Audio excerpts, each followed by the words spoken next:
ધોરણ 9ના પ્યારા વિદ્યાર્થી મિત્રો, આપણે ગુજરાતી વિષયમાં ઓનલાઈન ટીચિંગ કરાવી રહ્યા છીએ. એમાં હવે આપણા ગુજરાતી વિષયમાં 8મું ચેપ્ટર છે, 8મું કાવ્ય, જે છે આભાર.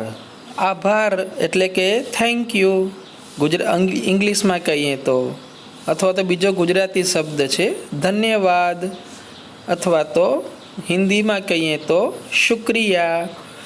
તો અહીં કવિ પ્રકૃતિનો આભાર માને છે, એને થેન્ક્સ કહે છે, બરાબર. તો આ કાવ્ય આભારના કવિ છે ઉશનસ. આ એમનું ઉપનામ છે, એમનું નિકનેમ છે, અને એમનું ખરેખરું નામ છે નટવરલાલ કુબેરદાસ પંડ્યા. નટવર પંડ્યા એ ઉશનસ. ઓકે. તેમનો જન્મ વડોદરા જિલ્લાના સાવલી ગામે થયો હતો. તેમણે અધ્યાપક અને આચાર્ય તરીકે શાળામાં નોકરી કરી હતી, અને પ્રસૂન, નેપથ્ય, આદ્રા, મનોમુદ્રા, તૃણનો ગ્રહ, સ્પંદ અને છંદ, કિંકિણી, ભારત દર્શન, પછી અશ્વત્થ, રૂપની લય, વ્યાકુલ વૈષ્ણવ, પૃથ્વીને પશ્ચિમ ચહેરે અને શિશુલોક, આ બધા તેના કાવ્ય સંગ્રહો છે. તેમની સમગ્ર કવિતા સમસ્ત કવિતા નામે પ્રગટ થઈ છે, અને સદમાતાનો ખાંચો તેમની સ્મરણ કથા છે. તેમને રણજીતરામ સુવર્ણચંદ્રક ગોલ્ડ મેડલ અને સાહિત્ય અકાદમી દિલ્હીના પુરસ્કારો એનાયત થયા હતા. હવે આ સોનેટ ટાઈપમાં લખેલું આ કાવ્ય છે. સોનેટમાં 14 પંક્તિઓ હોય, અને 14 પંક્તિઓમાં જ કવિએ પોતાની લાગણીની અભિવ્યક્તિ કરવાની હોય. તો આ સોનેટ કાવ્ય સ્વરૂપમાં કવિ પોતાની અનુભૂતિ 14 પંક્તિઓની મર્યાદામાં વ્યક્ત કરતો હોય છે, અને એમાંની અંતિમ 2 જે પંક્તિઓ હોય છે, એટલે 13મી અને 14મી, એ પંક્તિઓમાં સમગ્ર કાવ્યભાવ વ્યક્ત કરતી અસરકારક ચોટ સિદ્ધ કરતો હોય છે કવિ. આ સોનેટમાં કવિએ આધુનિક યંત્ર યુગને, અત્યારનું જે મોડર્ન એજ છે એમાં મશીનની બોલબાલા છે, પ્રકૃતિને બહુ મહત્ત્વ નથી અપાતું, તો એ યંત્ર યુગની ચિત્રાત્મક રીતે અહીં મૂકેલો છે વિષય તરીકે કાવ્યમાં. માનવ જાતે કુદરતથી મોં ફેરવી લીધું છે, પણ કુદરતે તેનો આદિમ મહિમા ગુમાવ્યો નથી. આદિમ એટલે વર્ષોથી, સદીઓથી, પરંપરાથી ચાલ્યો આવતો મહિમા, એટલે પ્રકૃતિએ પોતાનો સ્વભાવ ગુમાવ્યો નથી, છોડ્યો નથી. મનુષ્ય બદલાઈ ગયો છે, એમણે પોતાનો સ્વભાવ છોડી દીધો છે. હવે પ્રકૃતિ પ્રેમી મનુષ્ય રહ્યો નથી. કવિ પ્રકૃતિ તરફ આભારની લાગણી વ્યક્ત કરે છે. કાવ્યની પ્રથમ પંક્તિમાં જ કવિ લખે છે, અમે તો આકાશો ભણી, પીઠ કરીતી ને ભીંત ચણી હતી. એટલે કહેવાનો મતલબ ખરેખર ભીંત કે દિવાલ ચણવાની વાત નથી, પણ આકાશ તરફ ને આ બધા પ્રકૃતિના તત્વો છે, પરિબળો છે, એના તરફ જોવાની અમને ફુરસદ નહોતી. એની અમે ઇગ્નોર કરતા હતા, એની ઉપેક્ષા કરતા હતા, પ્રકૃતિની, કુદરતની લીલાની, કુદરતના સૌંદર્યની, એમ કવિ કહે છે. છતાં અમારા ઘરની છેક ભીતર, ભીતર એટલે અંદર, ઘરની અંદર હજુ પણ કબૂતરો, હોલા અને ચકલીઓ આવે છે.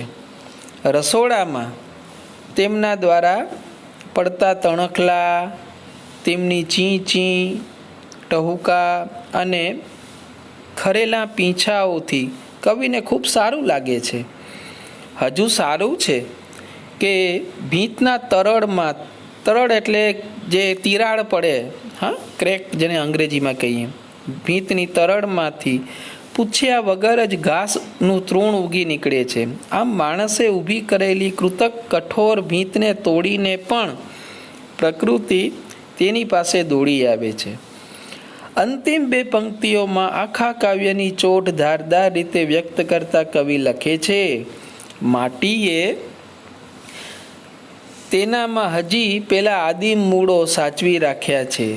જેથી વાળ છોડે પ્લાસ્ટિકના ફૂલો ઉગળતા નથી. જોયું? એટલે હજુ પણ કુદરતી ફૂલો ખીલે છે અને કરમાય છે અને સરસ મજાની પોતાની સુગંધ આપે છે. સારું છે કે પ્લાસ્ટિકના ફૂલો થતા નથી. આ મેં કટાક્ષ કર્યો છે મનુષ્ય જાત પર. માણસ ભલે બદલાયો પણ પ્રકૃતિએ તેના ગુણધર્મો, તેનો સ્વભાવ જાળવી રાખ્યો છે.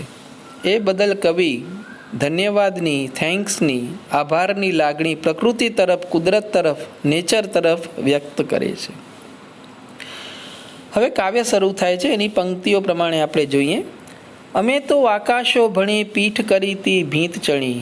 ભીંત ચણી એટલે દિવાલ ચણીને, દિવાલ બનાવીને, વોલ જેને આપણે અંગ્રેજીમાં કહીએ. પણ અહીંયા ખરા અર્થમાં ભીંત નથી, પણ આકાશ તરફ જોવાની અમને ફુરસદ નહોતી, અમારી પાસે સમય નહોતો. અમે અમારા પોતાના એક યાંત્રિક જીવનમાં એવા તો ખૂંપી ગયા હતા, એવા ડૂબી ગયા હતા કે પ્રકૃતિ તરફ કે આકાશ તરફ જોવાની અમને ફુરસદ નહોતી.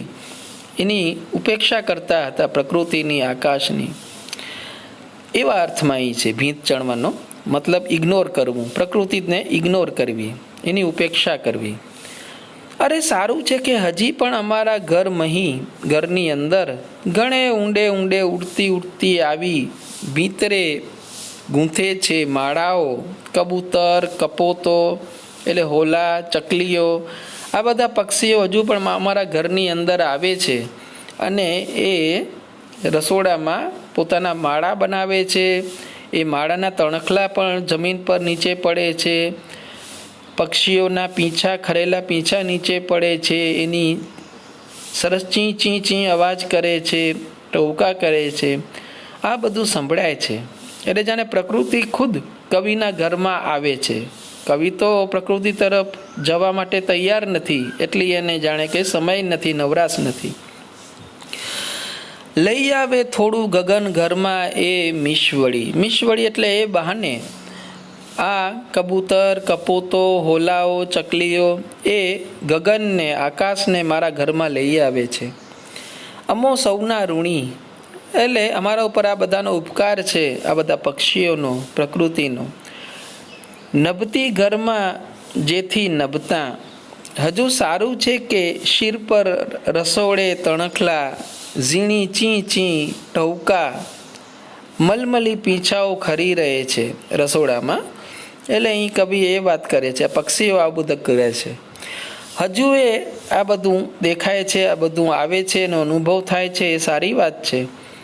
વનની લીલી કહેવા પરિકથા,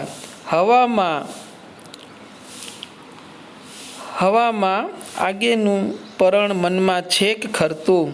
હજી તો સારું છે ભીતની તરણમાંથી માથું ઊંચકી, વિના પૂછીએ એટલે પૂછ્યા વિના, પરમિશન લીધા વિના, ગાછ્યા તૃણ નીકળતું ફૂક કરીને. એટલે કે કહેવાનો મતલબ કે જે ભીંતની તરણમાંથી, એની તિરાડમાંથી કોઈ તૃણ, કોઈ ઘાસનું તણખલું ઉગી નીકળે છે. એટલે પ્રકૃતિ ખુદ મારા ઘરની અંદર એન્ટર થાય છે, પ્રવેશ કરે છે. ભલું કે મિટ્ટીમાં હજુ વનતણા આદિમ મૂળો, હજુ વાળ છોડે નથી ઉગળતા પ્લાસ્ટિકના ફૂલો. જો કેટલું સરસ છે કે હજુ આ માટીએ પોતાનો સ્વભાવ જાળવી રાખ્યો છે, સાચવી રાખ્યો છે. એ માણસની જેમ બદલાઈ નથી ગયું પ્રકૃતિ, માટી. એટલે હજુ પણ કુદરતી ફૂલો ખીલે છે અને સાંજે કરમાય છે અને સરસ સુગંધ આપે છે અને પોતાના વિવિધ રંગથી લોકોને ખુશ કરી દે છે. પ્લાસ્ટિકના ફૂલોમાં તો આવું કશું હોતું નથી. એ તો પ્લાસ્ટિકની ફેક્ટરીમાં બને છે. હા, તો એમાં તો સુગંધ નથી હોતી અને એના કોઈ એવા ખાસ કુદરત જેવા રંગ પણ હોતા નથી. તો સારું છે કે પ્રકૃતિએ હજુ પોતાને બદલાવ્યું નથી, એનો સ્વભાવ એવો ને એવો છે.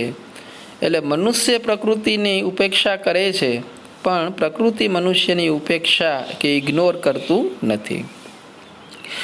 તો આ અર્થમાં સુંદર કાવ્ય છે, જેમાં પ્રકૃતિ તરફ આપણે પાછા વળવાનો એક સુંદર મુક સંદેશ આપણને પ્રાપ્ત થાય છે. ઓકે, આમાં તમને શબ્દ સમજૂતી ને બધું આપેલું છે, સમાનાર્થી ને બધું તમે તૈયાર કરી લેજો, વિરુદ્ધાર્થી ને. ઓકે, અને આના ક્વેશ્ચન આન્સર છે એના હું ફોટા પાડીને તમને મોકલી આપીશ, એટલે એની તમારી જે ગુજરાતીની ફેર નોટ છે એમાં તમે એ બધું લખી નાખજો. ઓકે, અને સાથે ક્વેશ્ચન બેંક પણ હું મોકલીશ વધારાના ક્વેશ્ચન્સ, તો એ પણ તમે લખી અને એના આન્સર્સ લખી નાખજો તમારી રીતે શોધીને. ઓકે, સારું, થેન્ક યુ વેરી મચ.